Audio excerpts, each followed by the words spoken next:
Distinguished colleagues, ladies and gentlemen, ITU is a specialized United Nations agency responsible for information and communication technologies, or ICTs. Your discussions this week in the UN Strategic Leadership Program are therefore of special interest to us at ITU, as we will examine the ways ICTs are affecting societies everywhere and how we can best use these technologies in our work.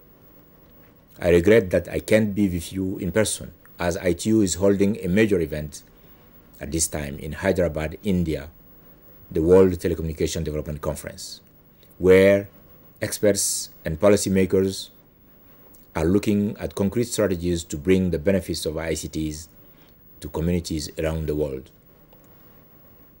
Founded in 1865, soon after the telegraph was invented, ITU is the oldest organization in the United Nations family, but in a very real sense, it remains young at heart. In this rapidly changing world of technology, ITU remains at the cutting edge of progress and leads the way to the future.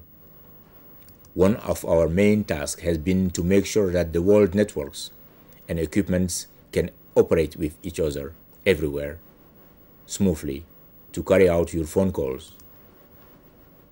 ITU statistics indicate that by the end of this year, there will be 5 billion subscriptions to mobile phones. 5 billion. That's equal to about 3/4 of the world's population. Also functioning on the telecommunications platform, the internet has revolutionized the way we communicate and created unprecedented opportunities for positive change.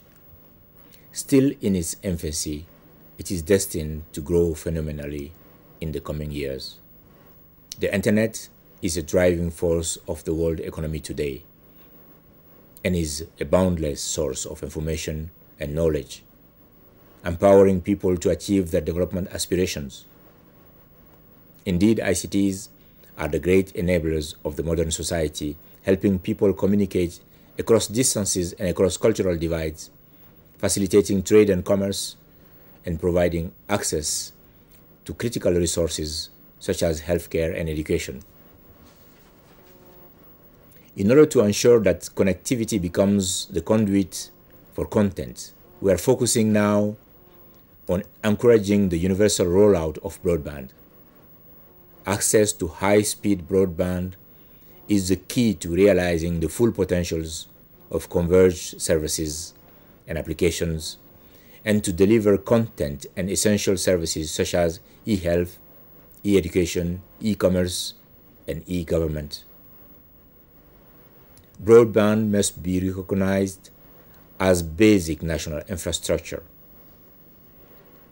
And in order to achieve the goals of the knowledge-based information society, firm measures need to be taken to make this access both equitable and affordable. One of the biggest challenges facing us today is climate change. It's an area in which ICTs provide many solutions by improving energy efficiency in all industrial sectors. For instance, or using smart technologies to green our cities and means of transport. Of course, ICTs themselves use energy, and standard product produced at ITU aim to reduce this as much as possible. All of us in the United Nations system should advocate the use of ICTs to promote energy savings. New technologies can bring other challenges too. Cybersecurity, for example, is often in the news. The more the internet is used, the more valuable it is, but also the more strongly we have to guard against attacks on critical infrastructure. In order to build confidence in the use of cyberspace, we have initiated a global cybersecurity agenda to collaborate with governments and industry in order to develop an international framework. And usually for a United Nations agency, we not only have 191 member states within ITU, Our membership also includes more than 700 private companies and other organizations. This provides a unique platform for all stakeholders to work together and arrive at decisions within a framework of consensus. This is essential as ITU develops standards so that networks and equipment can operate with each other everywhere, and that radio frequencies are managed in a way that these technologies can do their jobs. As ICTs bring us closer together, our United Nations family must also act as one. ITU is committed to connecting the world, and I ask you to join us in this effort so that we may together build a more peaceful, harmonious, and prosperous global village.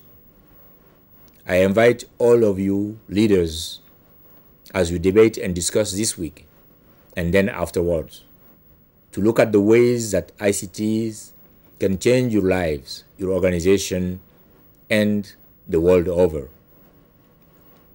In closing, ICTs have a clear role to play in ending poverty and hunger,